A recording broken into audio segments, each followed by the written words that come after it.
Hey, what's happening, YouTubers? It's been a minute since I filmed a versus comparison video, and that's because I don't typically buy a character's figure from two different companies. But this is the exception, because it's freaking Hugh Jackman coming back as Wolverine, and he's donning the yellow suit. So as you can see, today we're going to compare the ZD Toys Wolverine and the Hasbro Marvel Legends Wolverine, both figures, of course, based on the appearance in the summer box office hit, Deadpool and Wolverine. And yeah, I know these are two completely different scales, with ZD Toys being 1/10 scale and the Marvel Legends being 1/12 scale. So if you disagree with this comparison, you can kiss my ass. So the way I'm going to break down the comparison is three key factors: articulation, accessories, and sculpt. So enough with the yapping, let's start with the comparisons, and first up, articulation. Starting from the top, the head can look up slightly more in the Marvel Legends compared to the ZD Toys version. Despite ZD Toys having more engineering on the neck, the ZD Toys has a better head tilt compared to the Marvel Legends, but ultimately, having movement of the head sculpt move up slightly more matters most to me than a head tilt. When moving down to the shoulders, the Marvel Legends version is on their McFarlane stuff, as they didn't use a butterfly system on the shoulders and decided to go with some shoulder disc. I don't think I've seen that before with Legends, but somebody in the comments below can correct me on that.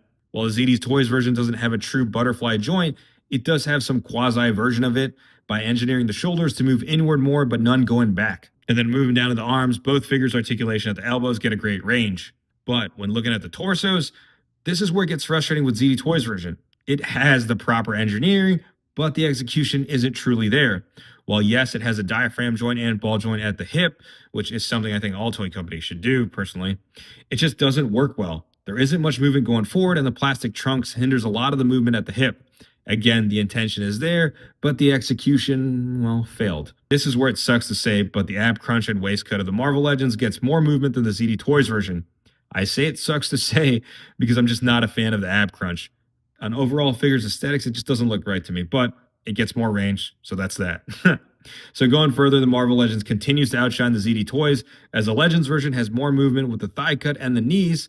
The only part ZD Toys really has over the Legends are the toe joints, which I couldn't care less for. So factoring all those variables, the Marvel Legends wins the articulation category. Now let's take a look at accessories. This will keep short, mainly because that's what Marvel Legends did with their accessories. They-o, stupid.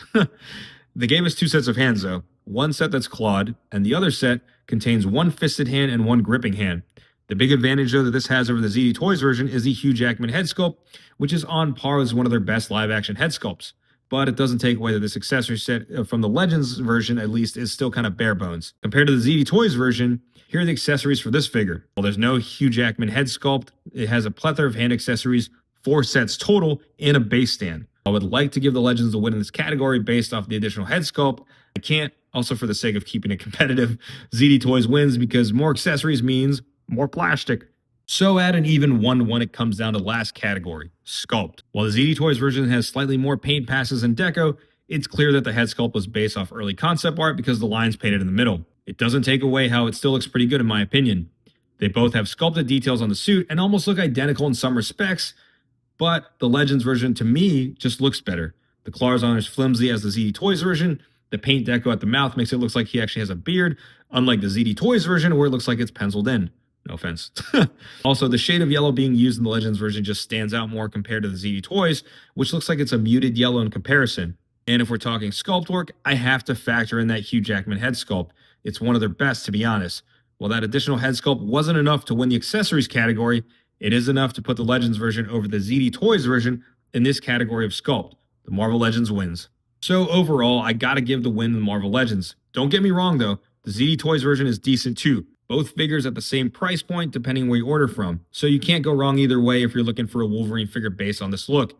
But let me know what you think in the comments below, YouTubers. Which one do you like better? Sound off, and like always, if you like what you see, be sure to hit that like button. If you're not already subscribed to the channel, what are you doing? Help me get to 3,000. But go ahead and subscribe. Thanks for watching.